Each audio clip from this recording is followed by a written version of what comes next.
नमस्कार, मैं हूं विपुल सिंह। दिन है मंगलवार का, सुबह के बजे हैं 7 और आप देख रहे हैं मनी 9 पर अपना पसंदीदा कार्यक्रम मनी मॉर्निंग।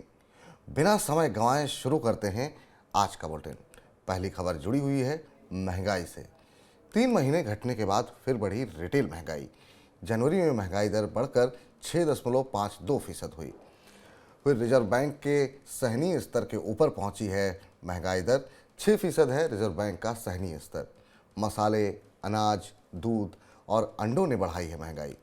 रिटेल महंगाई में हुई बढ़ोतरी से कर्ज सस्ता होने की उम्मीद घटी है। लंबी अवधि तक ऊपरी स्तर पर बन रह सकती है कर्ज की दर।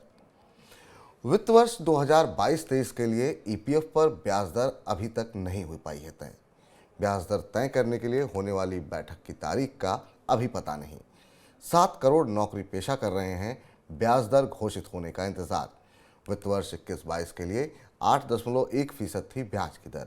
इस बार कर्ज की दर ज़्यादा होने से ईपीएफ पर अधिक ब्याज की है उम्मीद। नई पेंशन योजना के लिए केंद्र देगा राज्यों को कर्ज। वित्त वर्ष 2023-24 के लिए दिया जाएगा यह कर्ज। राज्य की जीडीपी का 0.3% होगा कर्ज। राज्य पुरानी पेंशन की तरफ ना लौटें, इसके लिए दिया जा रहा है प्रोत्साहन। इस योजना के जरिए राज्यों को मिलेगा 70,000 करोड़ रुपए का कर्ज।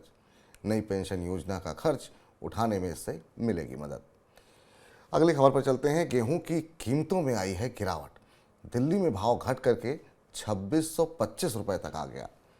नई फसल के आने से पहले मंडियों में घटने लगा भाव। गेहूं का भाव घटने से आटे और सूजी की कीमतों में आ सकती है गिरावट। ब्रेड और बिस्किट के दाम घटने की भी उम्मीद बढ़ी है। अगले महीने से बढ़ने लगेगी नई फसल के गेहूं की आवक। शहरों में किराए का घर पड़ने लगा है महंगा। 2019 से 2022 के दौरान 23% बढ़ा है किराया। कोरोना के बाद से किराए में हुई है ज़्यादा बढ़ोतरी। खाली घरों की बढ़ी हुई मांग से किराया बढ़ा है।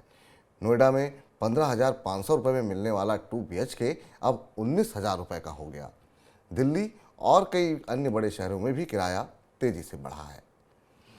बैंक एफडी में निवेश हो रहा है ज़्यादा फायदेमंद।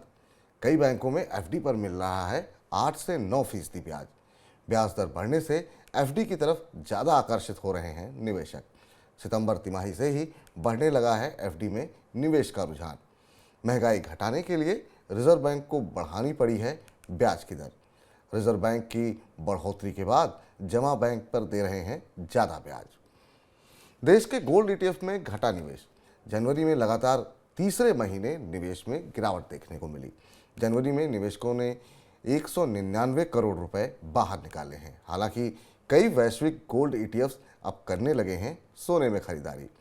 केंद्रीय बैंक भी बढ़ा रहे हैं गोल्ड में निवेश। गोल्ड ईटीएफ्स और केंद्रीय बैंकों की खरीद का लंबी अवधि में भाव पर पड़ सकता है असर। डॉलर के मुकाबले रुपए में गिरावट बढ़ी है। सोमवार को 15 पैसे टूटा है रुपया। प्रति डॉलर रुपया घटकर 82 रुपये 73 पैसे के स्तर पर आया। शेयर बाजार में विदेशी निवेशकों की बिकवाली से रुपए पर दबाव देखने को मिला। रुपए की कमजोरी बढ़ी तो आयातित महंगाई में होगा इजाफा। गिरावट और बढ़ी तो विदेश घूमना और विदेश में पढ़ाई करना महंगा हो जाएगा। देश में पैसेंजर और 2 व्हीलर गाड़ियों की बिक्री में लगातार बढ़ोतरी देखने को मिल रही है। जनवरी में 17% से ज़्यादा बढ़ी है पैसेंजर गाड़ियों की बिक्री। 2.98 लाख से ज़्यादा पैसेंजर गाड़ियों की हुई बिक्री। 2 व्हीलर की सेल में भी हुआ है इजाफा। जनवरी में 11.84 लाख से ज़्यादा 2 व्हीलर बिके हैं। अर्थव्यवस्था के लिए बेहतर मानी जाती है गाड़ियों की बढ़ी हुई सेल। 2 व्हीलर सेल का बढ़ना ग्रामीण अर्थव्यवस्था में रिकवरी का है संकेत। अदानी ग्रुप की कंपनियों में नहीं थम रही है गिरावट। सोमवार को भी जारी रहा बिकवाली का सिलसिला। अदानी एंटरप्राइजेस का शेयर 7% से ज़्यादा टूटा तो कई कंपनियों में लगा निचला सर्किट। मूडीज की तरफ से रेटिंग घटाने का देखने को मिला है असर। शुक्रवार को 4 कंपनियों की मूडीज ने घटाई थी रेटिंग। ग्रुप की कंपनियों के लिए खराब खबरों का सिलसिला थम नहीं रहा है। तो ये थी आज की तमाम बड़ी खबरें।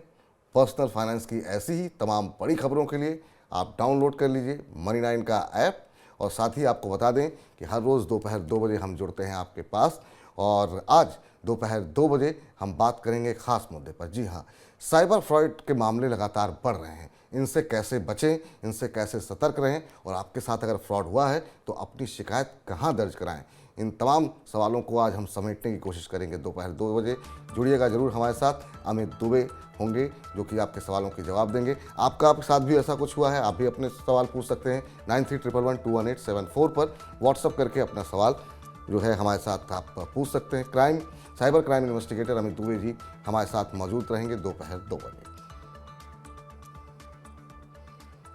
तो अपनी जेब से जुड़ी, अपने पर्सनल फाइनेंस से जुड़ी तमाम छोटी बड़ी खबरों के लिए आप बने रहिए मनी 9 के साथ। और अपने अगर अब तक हमारा यूट्यूब चैनल सब्सक्राइब नहीं किया है तुरंत सब्सक्राइब कर लीजिए। आपने ऐप डाउनलोड नहीं किया है तो वो भी तुरंत कर लीजिए। आपका दिन शुभ हो। फिलहाल के लिए नमस्कार।